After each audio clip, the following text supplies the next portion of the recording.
I've been thinking a lot about horror genres and subgenres because I would love to, I don't want to say do every genre on this because there are so many subgenres that it's like infinite and combinations of genres and everything, but I'd love to know what some of your favorite horror subgenres are, and least favorites.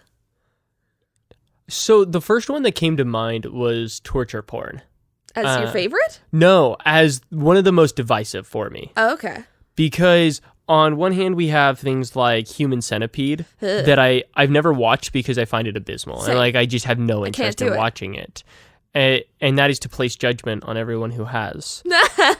But on the other end is like Saw for me. Which is very good. I really enjoy Saw. The original Saw is so good. The problem is I enjoyed all 7. Oh, I haven't seen the newest one. I've only seen the first one. I saw 7 of those babies. I think I saw the second one maybe, but I don't remember it. The second one I think is the best. Really? I think I did. Oh man, it's so fun. Does that one? Which one has the weird like head cage thing? That's the first. It re-shows itself in the second one, but it's the first. Oh, okay. Because it's the woman who has to like dig through the person's body. Yeah. The first one, as far as a film, is the best one, but the second one is the most fun, and it like is the one that really starts having all of the little puzzles and stuff, and it's like several characters in a house where they have to try to figure out little puzzles and things. And like an escape room. Yeah, it literally is an escape room. Except for that they die. There's a movie coming out. I don't know what called it's called, but it's about an escape room, which is kind of dumb because it's Saw. It's Saw. I enjoyed Saw though. I did too. But the first Saw wasn't really torture porn. It was all psychological. But see, I liked the other 7. I mean, the other 6. I didn't see the prequel one, Jigsaw. But I enjoyed those, and they definitely got more dumb as they went, and there were things that I didn't like about them as they continued, but I liked aspects of them. I really enjoyed the puzzle portion of it and stuff. Yeah. I definitely still got squeamish with the blood and gore, and that's just not my favorite thing. Same. But that's where, like, when I immediately thought of, like, subgenres, I just thought of torture porn because I think... It's iconic. It's iconic, and it's one that really can have such a varied degree to it, where it's like, oh yeah, one of my favorite horror franchises belongs to it, and also, like, a film that I revile and have never seen belongs to it. Yeah. Which I think just shows sort of the power of that kind of imagery and genre. Then I really love, I don't know if it's even necessarily a subgenre. It's like it's what Supernatural would fall into, or any of those where it's like almost a detective monster, like X-Files and those type, where it's like, oh, these people or Constantine even, where it's like this person's an expert of demons or monsters, and they're a hunter or an explorer of it. Kind of like a ghost hunter kind of a thing? Yeah. Interesting. And I really, every time, even Constantine, it's not a great film, but it's fun. I don't think I've seen it. I actually don't know what you're referencing. Oh, it's Keanu Reeves. Ah! Yeah, he's a human on Earth who hunts demons, and there's basically this war between angels and demons and like God and so like Supernatural, the devil, where they, well, I don't know because we haven't gotten to that portion of the show. He's only halfway through season 2. I've seen 8 seasons of it, of the 14 that exist. So yes, we're working on it. I'm not that far. We'll get through it. But from what you've told me, yes, it probably is similar. Okay, interesting. Similar to that in Preacher, I would guess. Oh yeah, Preacher. Yeah. So it's an interesting supernatural, almost biblical horror. I love biblical horror. Really? Yeah, I absolutely. That's so interesting. Well, and so I actually, at some point, I think we should do a whole conversation on Blumhouse and A24 and the differences and what they've done for it. Because like what they do with Christianity, I think is fascinating. Really? Because they take Christianity as creating almost this base reality that everybody can kind of agree to, at least who their consumers are, can easily agree to it. And then they go from there. And I think it's such a great way of creating this immediate buy-in, even though they don't give a fuck about actual biblical allegory or the biblical stories or the religion itself. Yeah. That's almost unimportant. What's important is just investing the people immediately. That's so interesting because I know embarrassingly little about religion. I know about religion in general, and I know a lot about world religions and various religions, probably the same amount about all of them, but when you break it down, it's only the surface level about each. Yeah, I because I'm a pretentious tool sometimes know enough about. I mean, I've not read. I've listened to Paradise Lost. Okay. I'll have to go check the name of the person who narrated it. It's an incredible audiobook. I mean, that's better than I've done. I haven't truly read incredible it either. I've read excerpts from it, but I haven't read the whole thing. Yeah, and then I have the book and I've like gone to different passages but you and also, broken it down and stuff. But I grew up. Yeah. I grew up I grew up in Utah, raised primarily Mormon, but then also I had a stint in Catholicism and a stint in Buddhism, and so I sort of traced all over the map, but I was always drawn to the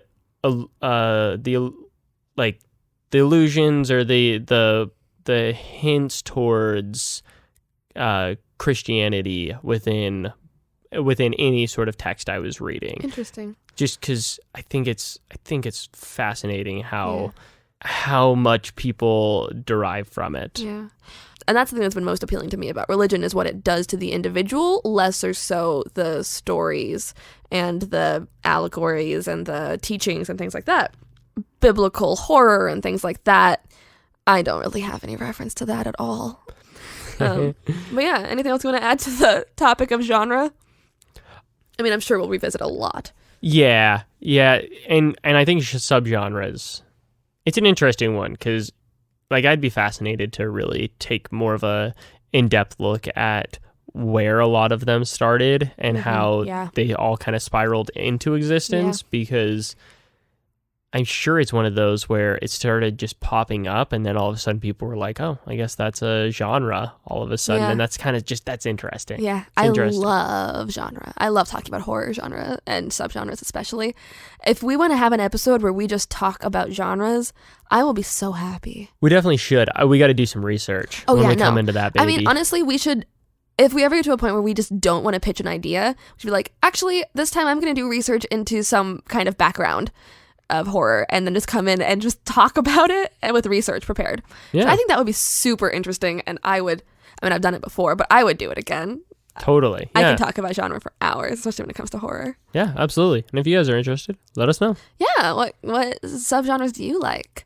And with that, should we jump into your pitch? Yeah. Should you start doing your part? Yeah. Okay. Okay. Well, I asked you about genre because that's kind of where I started this last week, trying to figure out what to pitch to you today. After we left last week's recording, I thought back over the different stories that I've pitched to you. I was thinking of the different genres that I have pitched because I would ideally love to pitch in as many different horror subgenres as possible in the course of this podcast, however long we do this for. And then I thought about the one that scares me the most is torture porn.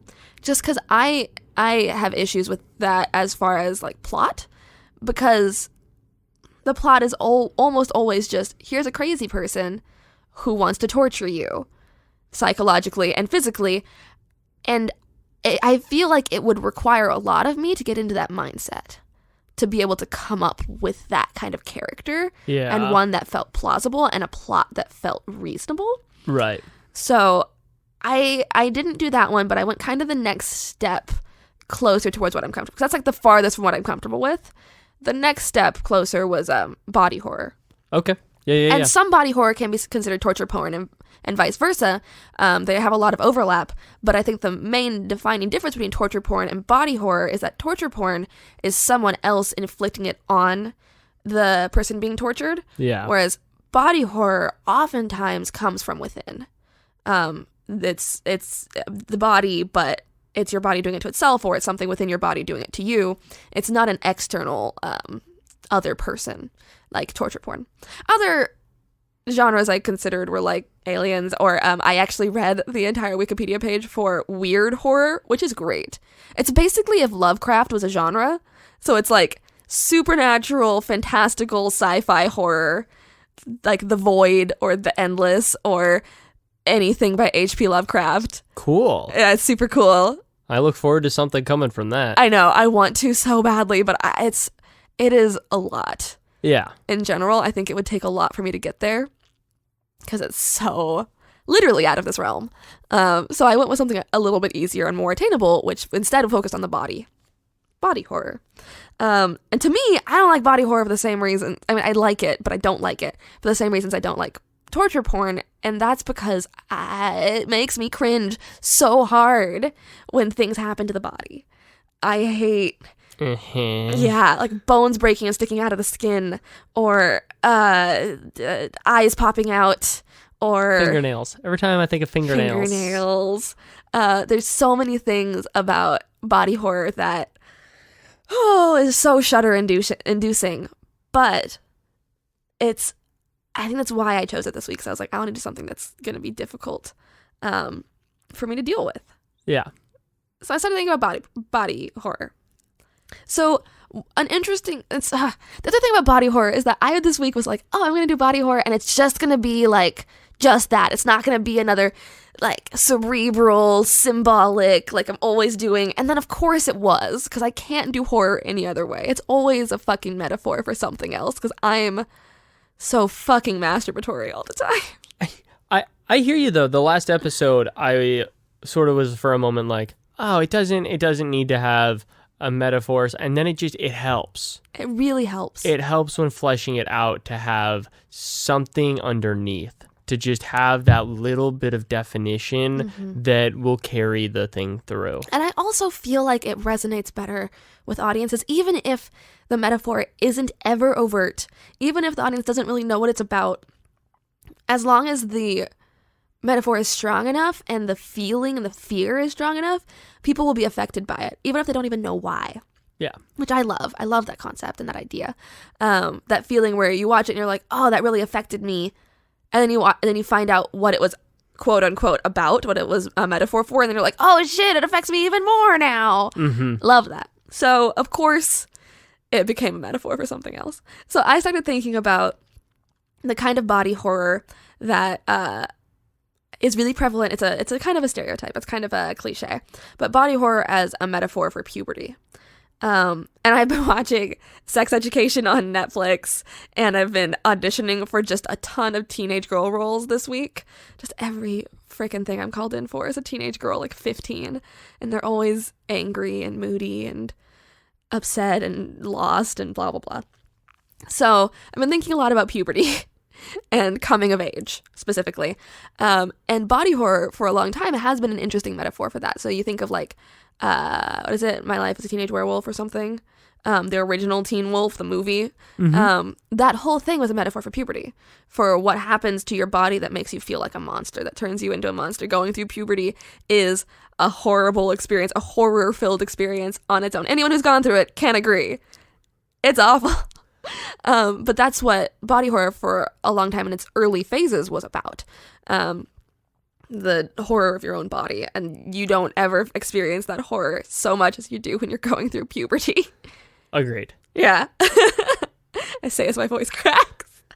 But then as I was thinking about that, I obviously identify with female protagonists, obviously, because I am one. I'm a female protagonist in my own life. So yeah, you are. Yeah, I am. I'm a heroine. Self-confident. Yeah. I'm a background character. Oh. Most notably seen on CSI Miami. Ooh, that one? That one. Bow, bow, bow, bow. I don't know how it goes anymore. Looks like we got a dead body in the coal mine. Somebody ought to sweep him up. Okay. Sidebar over. But in thinking about films that depict puberty as a monstrous experience, I started thinking about the ones in which women are the primary character, the protagonist. And I was a little bummed out by it. Because you got like Carrie, where she's obviously going through a lot of trauma and shit, but developing these telekinetic powers at the same time that she's kind of growing up and going through puberty and everything. So obviously developing of powers and everything is a metaphor for developing into your body and blah, blah, blah, blah, blah. Also, she gets a vat of pig's blood dropped on her, which if that's not a metaphor for your period and for menstruation, I don't know what is. Like, that iconic imagery right there, that is so blatantly about periods, right? Yeah. And that's kind of what a lot of female body horror, the teenage girl pubescent body horror boils down to, is periods. That's kind of what it is. Gotcha. Same with Veronica, the Spanish movie I watched recently. It's like it bills itself as like a demonic movie. Like, there's a demon that's coming to possess her and blah blah blah blah blah. But it's really about puberty, because she's the only girl her age who hasn't started her period yet. And one night she's having this horrible, horrible nightmare, and she wakes up, and of course she started her period, and she's bled through the mattress entirely and all this stuff. And it's like horrible. And then, same as in Carrie, they both kind of become the villain by the end. They realize the monster this whole time has been themselves. For Veronica, it's that she thinks that a demon is attacking her family this whole time, but really it's herself. And in the end, and then, you know, Carrie, of course, destroys a whole bunch of shit and kills a bunch of people. And boom, boom, that's Carrie. The pattern is there, because in Veronica, at the end, she decides the only way to save her family from the trauma she is inflicting on them is to kill herself. And that's the right decision. She, like, slits her own throat to save her younger siblings.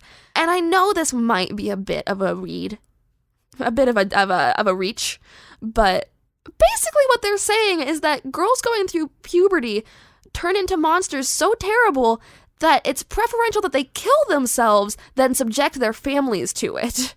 Now, I haven't seen Veronica, but that seems like a pretty legit read. It's kind of what happens. And I enjoyed the movie. I did. I thought it was scary. For a long time, it was on a lot of the, like, best horror movies of 2018 lists. It's good. It's a little cliched. It's a little contrived. It's a little tired. And that's kind of the main reason why.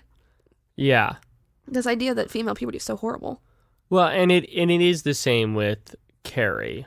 That one, it really does kind of fall apart at the end because, I mean, from the women I know, they kind of learn to accept their bodies. Yeah.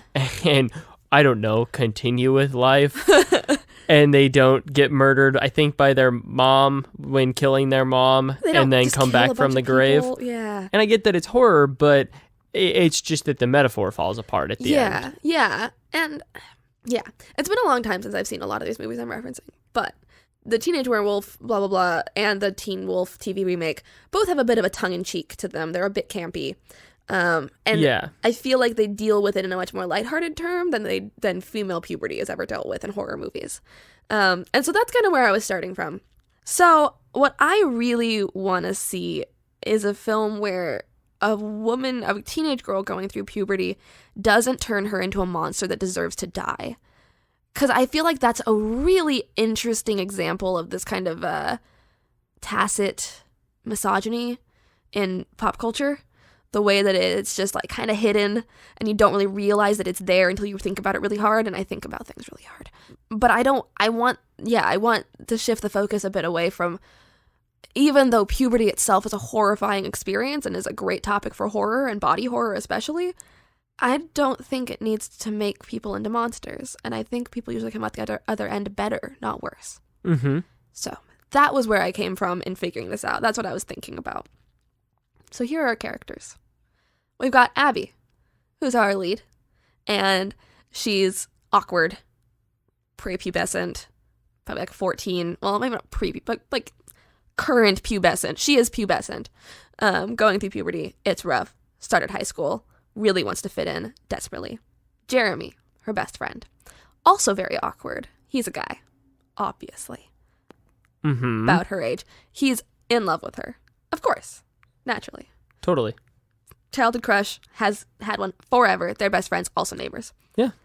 And then there are the popular girls, who I didn't name, but should have names.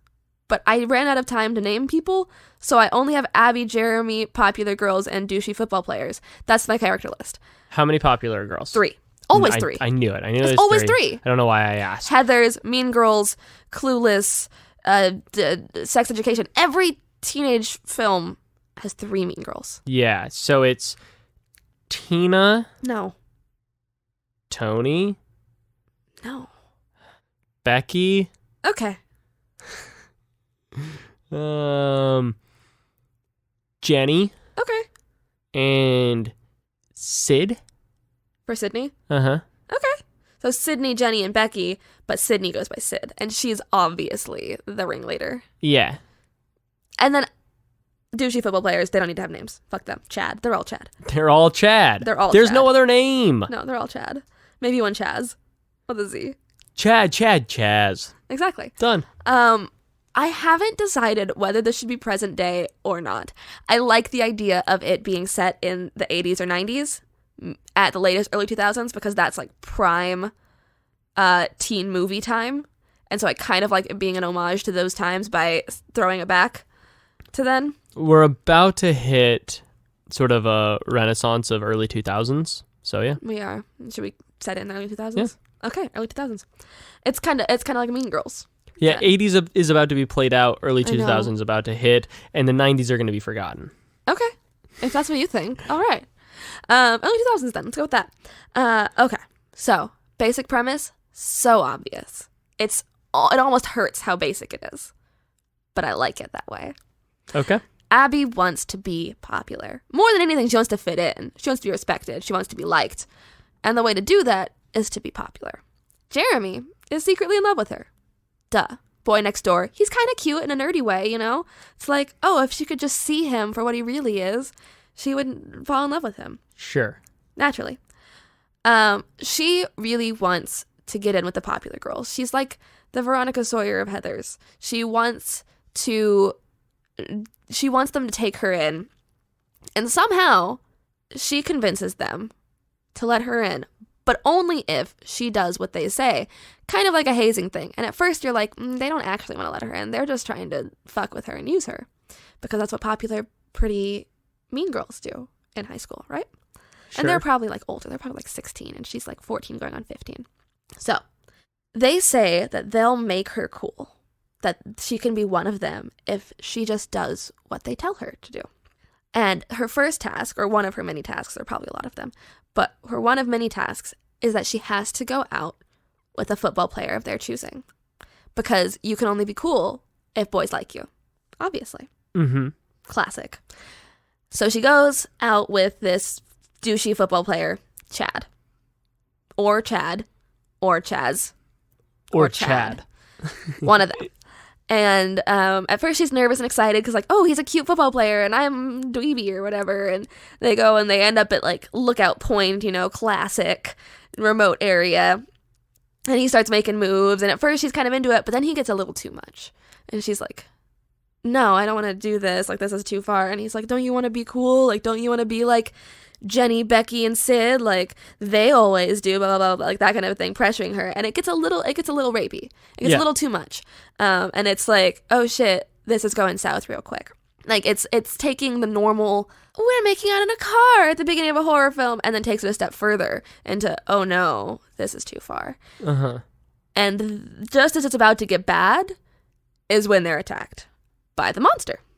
All right. Because of course there's a monster. There's a monster! Monster. Or monsters? Question mark? I don't know. But it's scary, and they're big. And they attack the car. They break a window. They pull him out of the car. They disembowel Chaz. He dies horribly. Blood everywhere. They also attack Abby.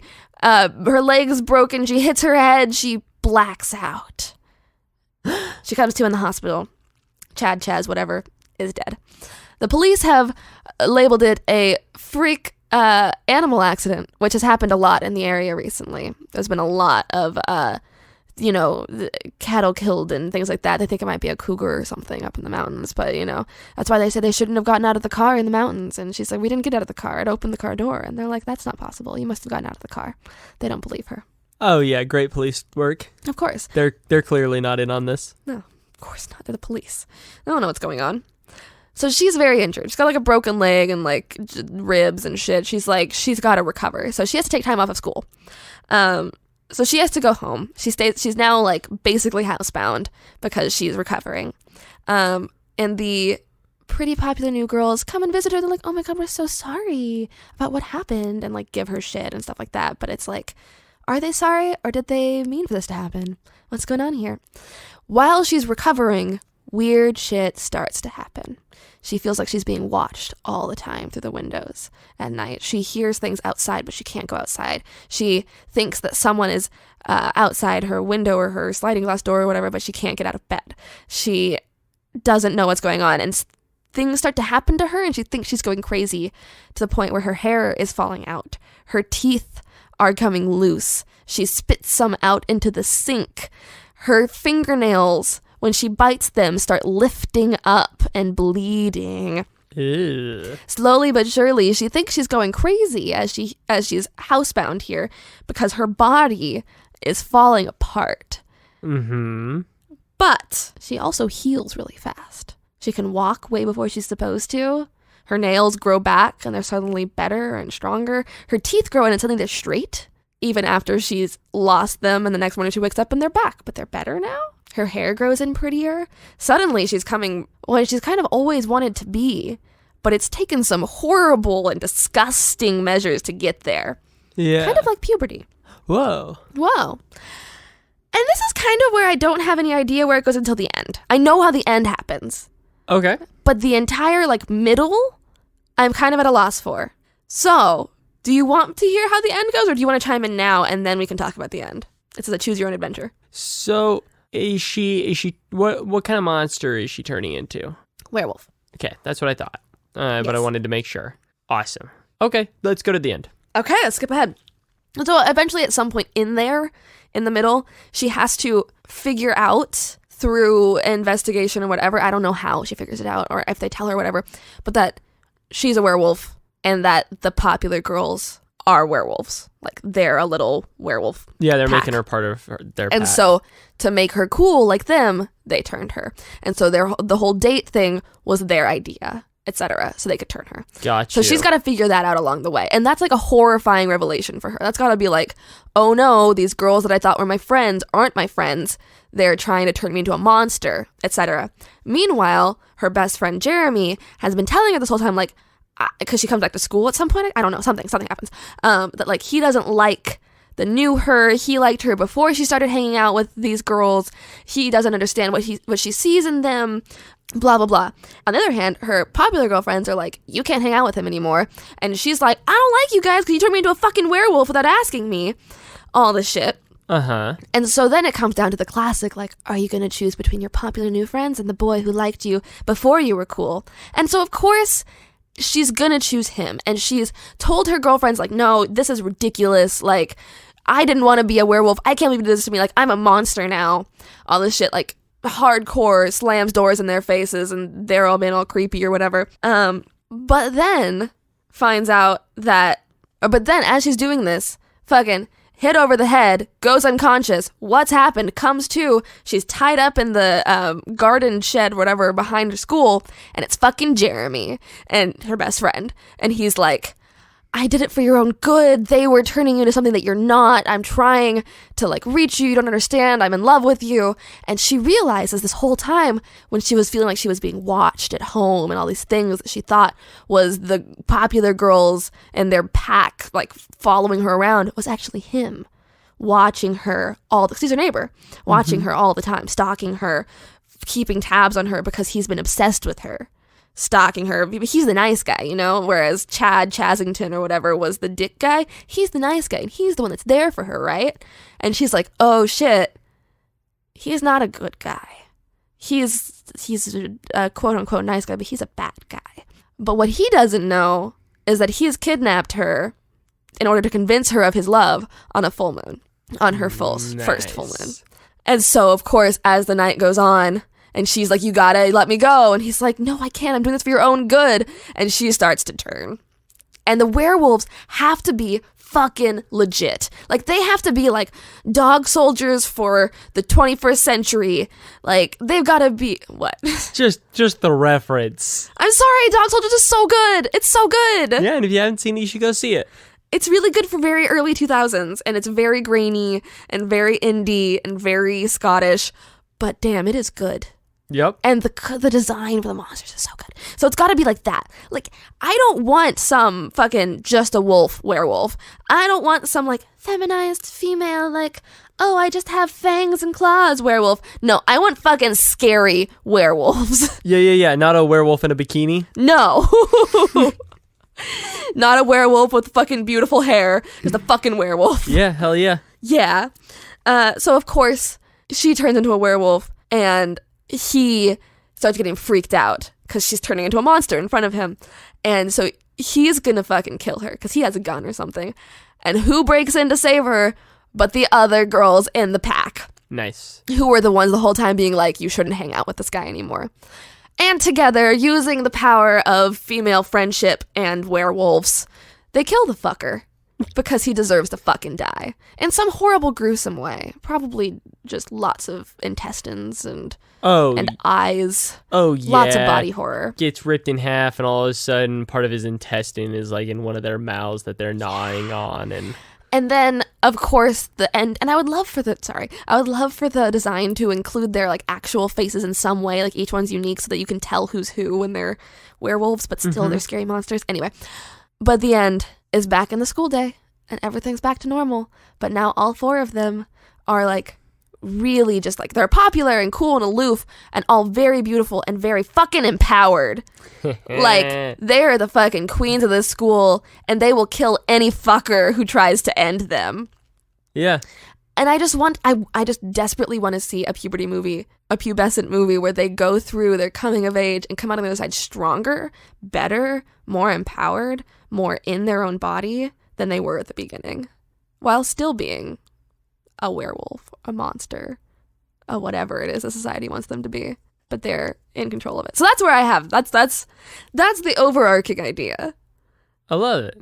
And it's got a teen slasher side. It's got the bullshit high school mentality subverted and turned on its head. It's got the douchebag guy and the nice guy. It's got all that. My issue is in the middle because I kind of have 4 acts right now, and I need it to not be like that. Yeah, got you. Because you need it to not have... So, the 4 acts are... obviously sort of the beginning and establishing and everything, and then her starting to turn, and then her showdown with Sid Vicious and the Becks, and then the final showdown. Because the issue that I'm having now is post-attack, pre-kidnapping, her going through turning into a werewolf, but then also discovering that the other girls were werewolves and that she's a werewolf, and also her best friend, guy friend, being like, I don't like what they're doing to you. You're so different since you started hanging out with them. Like, that just all seems like too much time. I don't know. But I think the issue that I'm having trouble bridging is her recovering at home and her returning to school. Yeah, totally. So... like, you can have those little moments of when her hair is turning and she's starting to lose her hair and she's losing her teeth. And, like, you can have Jeremy sitting outside, calling up to her and be like, or, like, throwing, like, the little pebble at night or something, and she's not answering to him and stuff. And she's, like, crying and everything. And you can have, like, and I don't know how long you want to really dwell with her doing this transition, but she can, other people can try to reach out to her and stuff, and she can sort of just be clammed in her room. Her parents can try to, like, be like, sweetie, you had to come out and stuff. And just, she'd be like, no, I'm not leaving. That's the thing, because I want the body horror to be kind of the primary horror. And so I do want it to take up a significant portion of time, but I don't know how to do that in a way that still serves the plot. Right, because it's tough for her to go to school. Yeah, with this stuff happening, which is why I had her recovering. But I guess there could be, because, kids going through changes is adorable. So, I mean, she could go and be like, she could have her headphones in, she could have her hood over her and just be like scrounged up. And we could establish a teacher early on or something. Mm-hmm. And so her parents could be like, you have to go to school. And so she shows up and like, is just like hidden away from everybody. Like, doing the classic, almost the stereotypical wearing like baggy clothes and stuff to show her body's not changing type stuff. And she could be like walking down the hall and one of the like goody two shoes teacher or like the sweetheart teacher or whatever could be like, Abby, take your hood off. And she could like not listen. She'd be like, Abby, come into my classroom. We need to talk about this.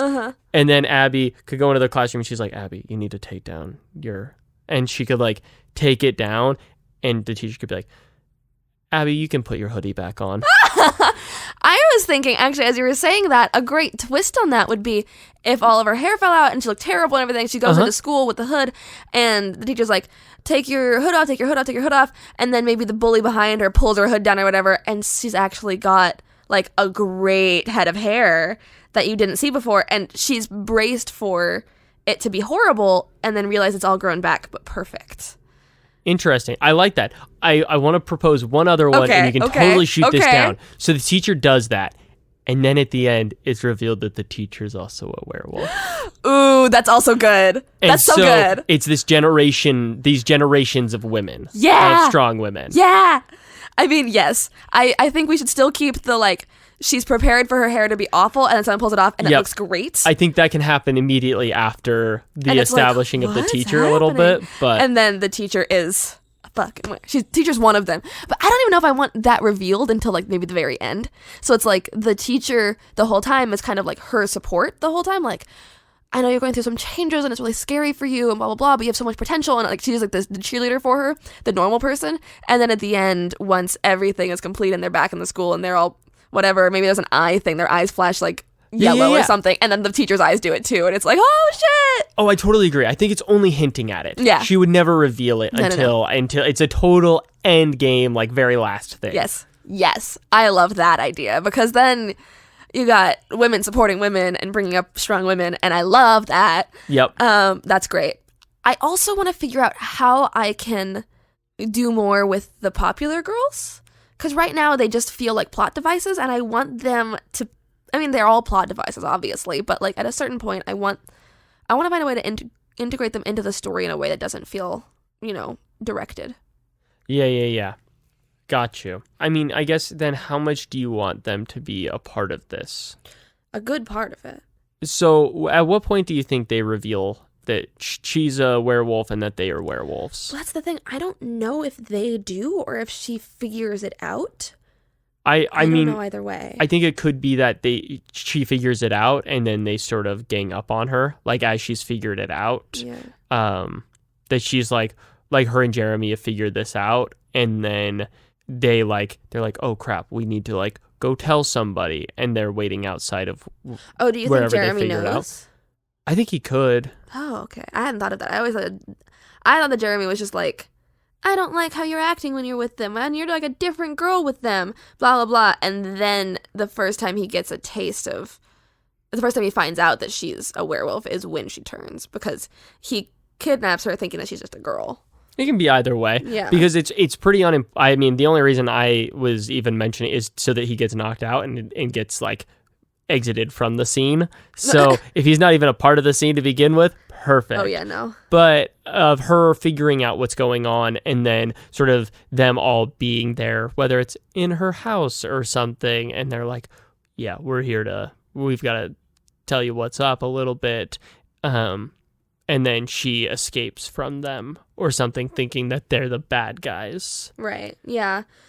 I feel like there's got to be some more scenes I can put in there of the other three to give them a little bit more life. Like maybe when Abby is first like trying to approach them and be friends with them, like, oh, I'll let you copy my notes, but you have to let me, like, you got to hang out with me outside of school or something like that. And one of them's like, yeah, let's do it. The other one's like, no, Jenny, we're not going to do that. Like, she's not one of us or whatever. And it's like, but she could be, like, kind of a thing. And maybe there's some infighting there. And then maybe there's another scene where they go and they visit her when she's recovering, and they bring her, her notes for homework, and it's Jenny again who's like, we'll come back and hang out with you or whatever, and Sid's like, this is your fault or whatever, like after like the door closes and there's like a little discussion between them or something that gives them a little more life and agency in the situation. Yeah.